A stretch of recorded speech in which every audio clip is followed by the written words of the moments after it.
Bismillahirrahmanirrahim. Assalamualaikum warahmatullahi wabarakatuh.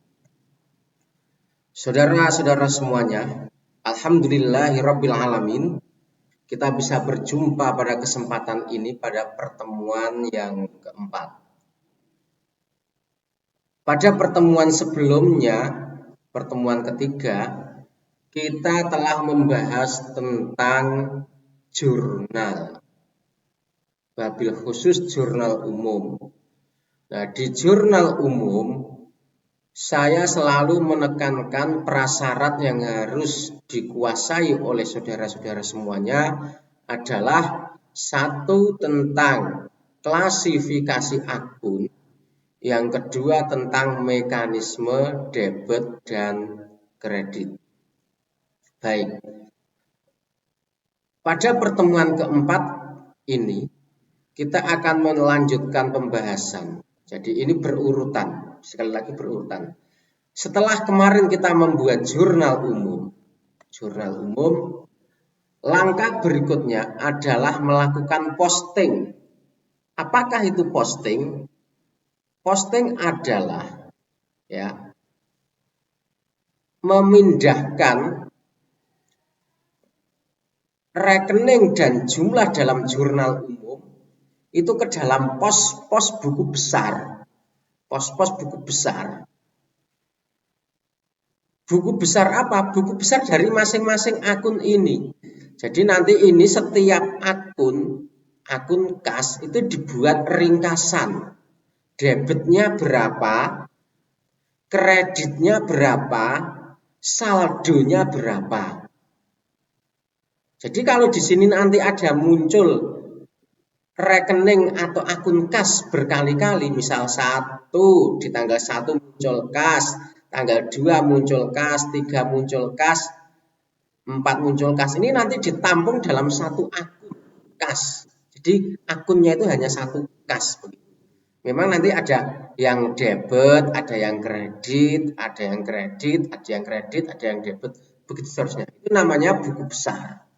Jadi posting itu memindahkan dari jurnal ke buku besar, dari jurnal ke buku besar, posting. Nah, buku besar itu apa? Apakah bukunya besar? Enggak. Tapi juga bisa jadi dibuat buku yang besar. Tapi secara substansi itu berisi ringkasan akun, masuk berapa, keluar berapa, atau debit berapa, keluar berapa, sehingga saldonya berapa. Contoh, ini adalah jurnal yang kita buat kemarin. Ini jurnal yang kita buat di pertemuan ketiga. Nah, jurnal-jurnal ini seharusnya proses berikutnya diposting ke buku besar. Yang pertama mestinya kita membuat akun buku besar, akun kas. Nah, ini akun kas. Nah, di akun kas, akun buku besar kas ini dalam bentuk model T. Kenapa model T? Ya hanya ada kas, debit, kredit, terus dipisahkan dengan huruf garis vertikal. Nah, ini untuk mencerminkan aktivitas debit, di sini untuk mencerminkan aktivitas kredit. Nah, nanti masing-masing aktivitas itu dijumlah. Dijumlah,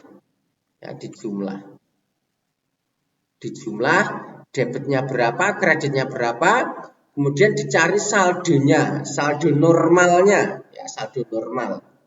Saldo normal itu ketika sebuah akun memiliki nilai atau plus. Kalau kas, aset kan di debit, di mekanisme debit kredit, Nah, ini kas masuk aset, saldo normalnya kalau dia bersaldo itu plus, dia di debit. Saldo normalnya debit.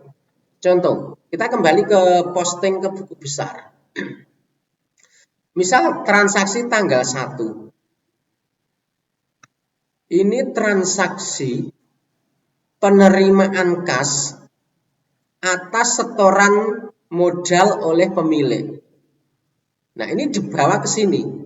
Kas debit, maka di sini ditulis pada tanggal yang sama, pada tanggal 1, pada akun kas debit. Kas debit. Kemudian kreditnya apa? Modal pemilik.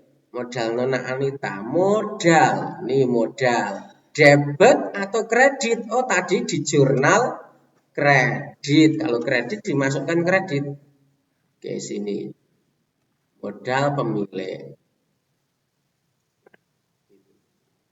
Nah, ini kita memposting satu jurnal. Jadi satu jurnal ini masuk karena memiliki dua akun ya diposting ke dalam dua akun. Akunnya apa? Akunnya kas dan akunnya modal. Kas masukkan ke debit, modal masukkan ke kredit. Ini. Kas masuk ke debit, modal masuk ke kredit. Kenapa begitu ya? Karena jurnal tanggal 1 begitu. Berikutnya kita akan mencoba masukkan jurnal tanggal kedua. Ini transaksi pembelian perlengkapan secara tunai. Perlengkapannya di debit, ya. Perlengkapannya di debit, kasnya di kredit. Nah, ini melibatkan akun perlengkapan dan kas. Bagaimana cara mempostingnya? Ya, ini dimasukkan ke kita buatkan akun perlengkapan. Kita buatkan akun perlengkapan. Ini sudah saya buat. Nah, akun perlengkapan di debit. Debit. Senilai transaksinya itu 325. Pada apa? Pada kas. Nah, kas perlengkapan pada kas kredit. Nah, kalau begitu, tadi kita kan sudah membuat akun kas di atas. Nah, kita tidak perlu membuat akun kas lagi, karena tadi kita sudah membuat akun kas. Tinggal dimasukkan di kredit. Iya. Itu tanggal 2. Kalau begini kita sudah bisa memasukkan dua akun ya, dua akun. Maaf, dua transaksi maksud saya. Berikutnya transaksi tanggal 3. Transaksi tanggal 3 itu membayar biaya sewa secara tunai. Maka jurnalnya biaya sewa pada kas. Nah, langkah yang pertama, ini tadi kita belum punya akun biaya sewa. Kalau begitu kita membuat akun biaya sewa. Akun biaya sewa. Ya, akun biaya sewa. Nih, sudah saya buatkan. Di debit berapa? Ya, debit tulis debit. 1.200.000. Kemudian bayarnya secara tunai. Kasnya berkurang. Kalau begitu kasnya ada di kredit. Tadi kita sudah membuat akun kas. Kredit. Ya.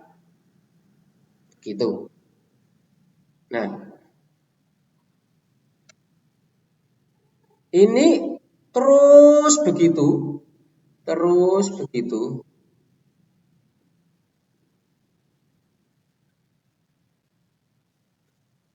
Kita lanjutkan dulu ya. Sampai misal transaksi keempat. Transaksi keempat, tadi kita belum punya akun peralatan. Ya kita buat akun peralatan ini, akun peralatan. Debit jurnal sini, jurnal debit. Peralatan 6 juta di debit. Kita masukkan di sini berarti 6 juta di debit. Terus kreditnya apa? Kreditnya ada dua. Kas dan hutang. Kas tadi kita sudah punya akun kas. Tidak perlu membuat lagi ya. Akun kas. Akun hutang. Kalau akun hutang belum punya dibuat. Ini hutang. Kasnya berapa? Kasnya ternyata bayarnya baru 2 juta. Kalau membeli peralatan 6 juta baru bayar 2 juta berarti masih punya hutang. Hutangnya dikredit sesuai jurnalnya ya. Karena ini sesungguhnya hanya memindahkan dari jurnal saja. 4 juta. Terus berikutnya.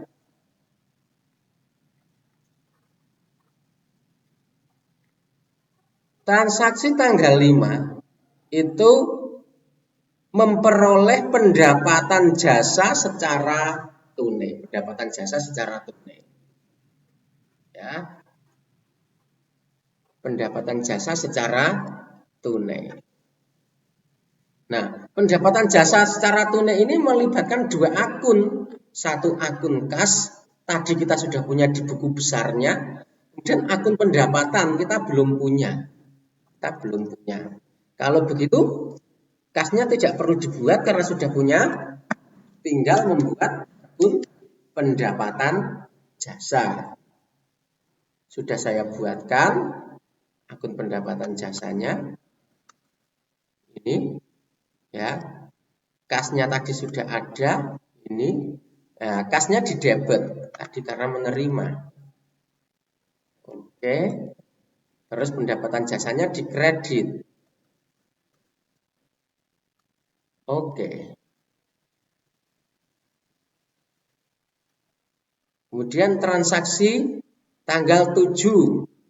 Tanggal 7 ini pendapatan jasa, artinya sudah, tapi belum menerima uangnya. Artinya ini sudah menyelesaikan jobnya, menyelesaikan pekerjaannya, tapi belum menerima uang. Nah, jurnalnya piutang karena belum menerima piutang jasa pada pendapatan jasa. Pendapatan jasa tadi di atas kita sudah membuat akunnya, tapi kita belum membuat akun piutang jasa. Ya, kita buatkan saja piutang jasa. Piutang itu apa?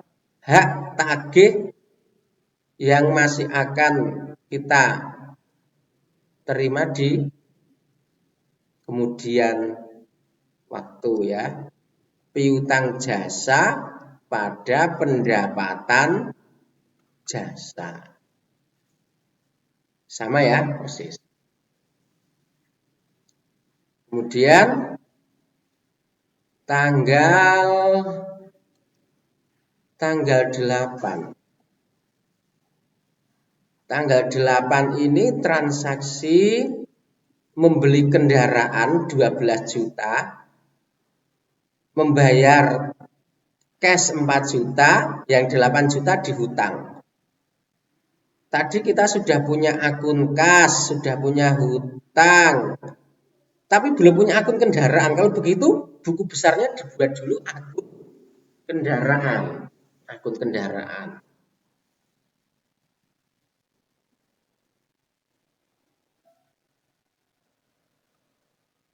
Akun kendaraan. Mana? Sudah saya buat belum ya?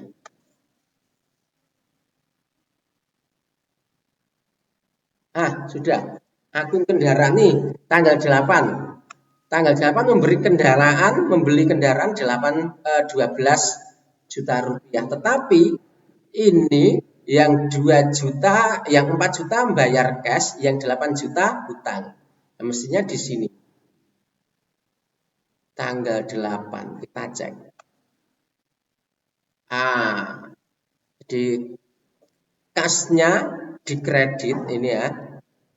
Kasnya dikredit 4 juta, kemudian hutangnya dikredit 8 juta. Hutang, ini tanggal 8.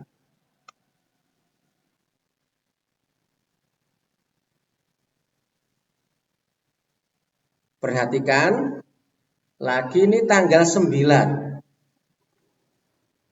Tanggal 9 ini pendapatan tunai ya. Tadi kita sudah punya akun kas, sudah punya akun pendapatan, tinggal masukkan. Kas di debit, pendapatan di kredit. Kas di debit, muncul 4 juta, pendapatan di kredit. Sudah membuat ya tadi akunnya 4 juta. Transaksi berikutnya, membayar biaya listrik secara tunai, biaya listrik pada kas. Kasnya tadi sudah kita buat akunnya, biaya listriknya belum. Nih, bikinkan akun biaya listrik 120 pada kas debit ya, pada kas kredit. Kasnya di kredit 120. Kemudian setelah membayar biaya listrik, perlakuannya sama, membayar biaya telepon. Buatkan akun biaya telepon.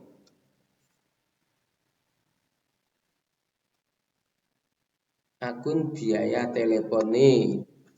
Biaya telepon sudah saya buat. Slot 300. Bayarnya secara tunai, kasnya di kredit, ya masukkan.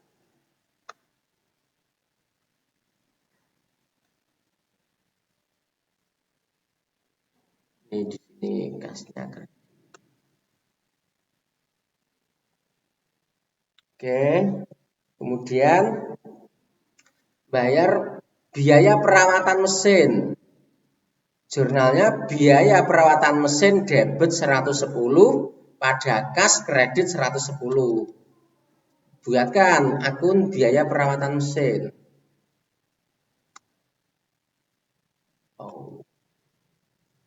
Ini biaya perawatan mesin. Masukkan aja berapa di debit.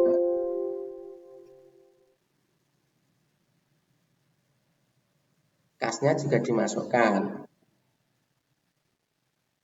Kredit.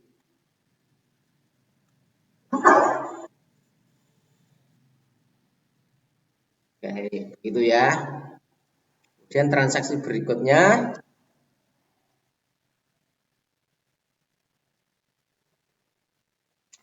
Prive, pengambilan untuk kepentingan pribadi pemilik, prive. Jurnalnya prive pada kas. Sama dimasukkan ke buku besar. Rekening apa yang belum dipunya? Oh, prive buatkan rekening prive.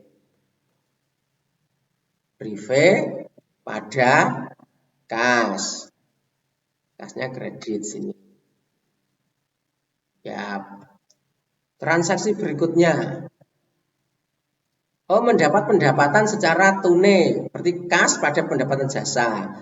Tadi kita sudah punya akun kas, tadi kita sudah membuat akun pendapatan jasa, tinggal memasukkan kasnya di debit 6 juta, pendapatan jasanya di kredit 6 juta. Nih di buku besarnya ya, kasnya di debit, di sini ditulis debit 6 juta, buku besarnya di kredit. Ya, ini buku besar pendapatan jasanya kredit 6 juta. Oke, ini 6 juta ya. Kemudian transaksi berikutnya, kayaknya ini transaksi yang terakhir, membayar biaya gaji. Biaya gaji debit pada kas kredit 3.300.000 masing-masing. Nah, tadi kita sudah punya akun kas, nggak perlu buat lagi deh. Membuatnya akun biaya gaji.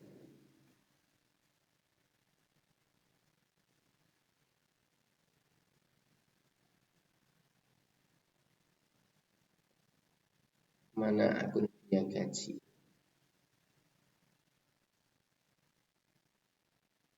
Nah, ini biaya gaji. Biaya gaji pada kas. Nah, tanggal 28. Oke. Nah, baik saudara-saudara, ini kita sudah berhasil memasukkan semua transaksi yang ada di jurnal umum itu ke dalam buku besar. Jadi tujuan buku besar untuk masing-masing akun, misal akun kas, itu nanti mencari saldo normalnya. Saldo normal. Saldo normal itu kalau aset itu saldo normalnya seperti di mekanisme debit kredit. Yang plusnya itu di mana? Karena bersaldo. Nah, ini caranya kalau yang aset dan semua rekening yang memiliki sifat-sifat aset, ya, itu saldo normalnya di debit, kas, piutang, perlengkapan, peralatan, kendaraan dan seterusnya. Itu cara menghitungnya jumlahkan debit, kemudian jumlahkan kredit, saldo normalnya jumlah debit dikurangi jumlah kredit di posisi debit. Nah, begitu ya. Jadi normalnya itu saldo kas itu di debit. Nah, sifat itu sama dengan peralatan, karena peralatan juga masuk aset. Sama, jumlahkan debit, jumlahkan kredit, kemudian saldo normalnya di debit dihitung dengan cara jumlah debit dikurangi jumlah kredit. Nah, kebetulan di sini belum jumlah kreditnya nggak ada, tapi harus dihitung. Sehingga nanti ketika suatu saat di sini ini ada transaksi ya langsung masukkan gitu saja ya.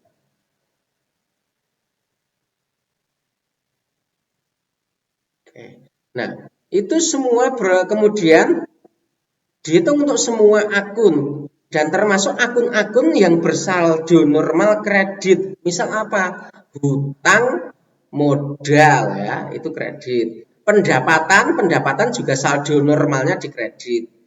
Kalau biaya, saldo normalnya seperti aset di debit. Nih, kita lihat di mekanisme ya. Ini kalau aset saldo normalnya di debit. Sama dengan biaya ini. Biaya saldo normalnya juga di debit. Nah, selain itu, hutang, modal, pendapatan, saldo normalnya ada di kredit. Oke. Nah, masing-masing nanti semua begitu. Nah, kita lihat cek yang misal hutang ya, modal pemilik ya dijumlah.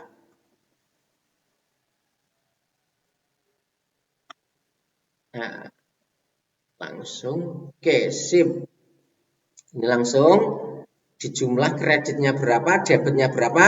Kalau sini saldo kreditnya ya kredit dikurangi debit. Hutang juga begitu, jumlah kredit dikurangi jumlah debit. Pendapatan juga begitu, pendapatan jumlah kredit dikurangi jumlah debit, ketemulah saldo normalnya. Nah, puncak dari buku besar adalah mengetahui saldo masing-masing akun. Mengetahui saldo masing-masing akun. Nah, tujuannya untuk apa saudara-saudara? Ketika saldo masing-masing akun ini sudah diketahui, ya ini saldonya 8 juta, ini saldonya 6 juta, ini saldonya 12 juta, dan seterusnya. Saldo-saldo ini yang selanjutnya nanti digunakan untuk menyusun neraca saldo. Ya, neraca saldo. Jadi neraca saldo itu neraca yang disusun berdasarkan dari saldo-saldo buku besar. Ya, saldo-saldo besar. Oke, terus berikutnya ini ya, saya sudah buatkan neraca saldonya. Ini Triple M Laundry, neraca saldo periode 31 Agustus 2020. Di sini ada nama akun, ada saldo. Saldo dari mana? Saldo dari neraca saldo. Dari saldo buku besar ya.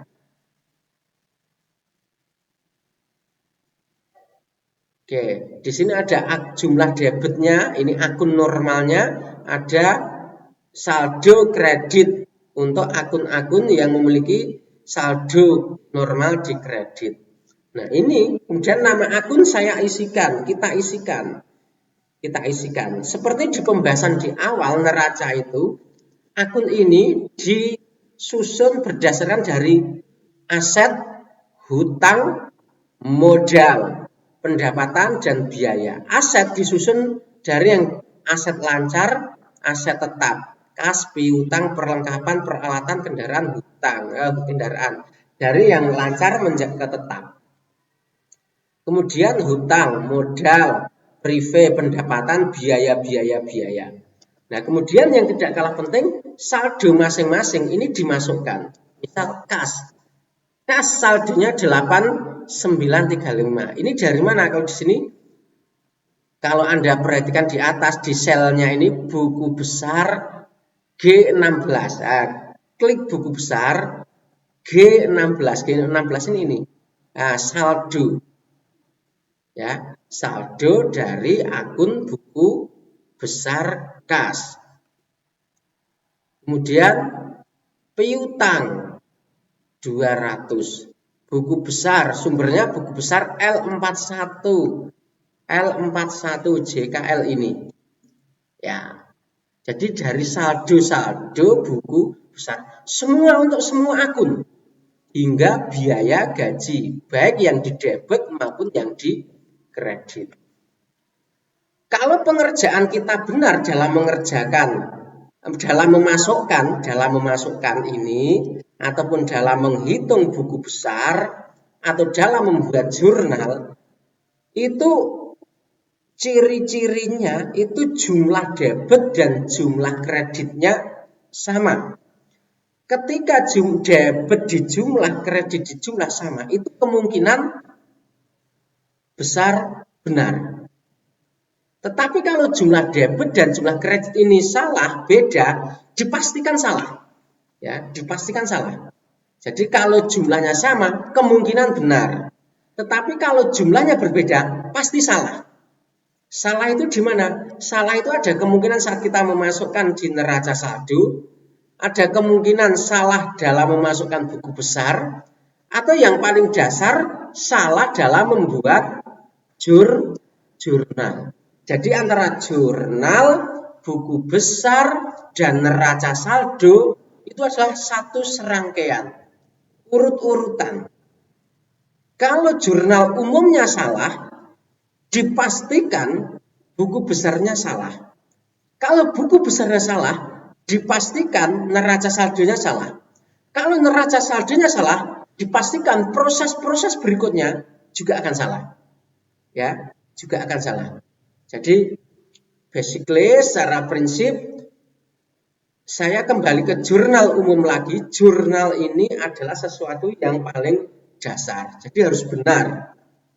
Ya, karena jurnal umum dijadikan dasar untuk membuat buku besar melalui proses yang namanya posting. Nah, buku besar nanti digunakan dasar untuk membuat neraca saldo. Baik, saudara-saudara, sekali lagi nanti soft dokumen ini bisa saudara-saudara download pada link yang saya sertakan pada tampilan YouTube. Biar apa? Biar saudara bisa selain selain mengulang-ulang, itu juga bisa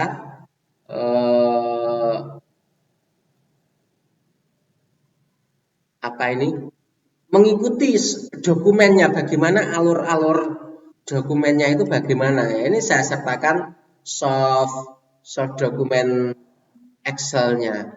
Sekali lagi saya tidak menggunakan aplikasi PowerPoint ya, tetapi saya menggunakan Excel karena berkaitan dengan operasi-operasi sel seperti ini. Oke, baik saudara-saudara semuanya, saya kira begitu. Jadi saya sudah menjelaskan serangkaian bagi jurnal, buku besar, dan neraca saldo. Ini adalah satu serangkaian yang tidak bisa dipisahkan. Artinya neraca saldo itu disusun berdasarkan buku besar disusun bersumber dari jurnal. Saya kira begitu saudara-saudara pertemuan kita pada sesi keempat ini. Kalau Anda belum paham diputar berkali-kali. Insya Allah besok suatu saat kita akan bertemu dalam kelas offline. Dari saya cukup sekian. Apabila ada kesalahan mohon dimaafkan. Bisabil haq fastabiqul khairat. Assalamualaikum warahmatullahi wabarakatuh.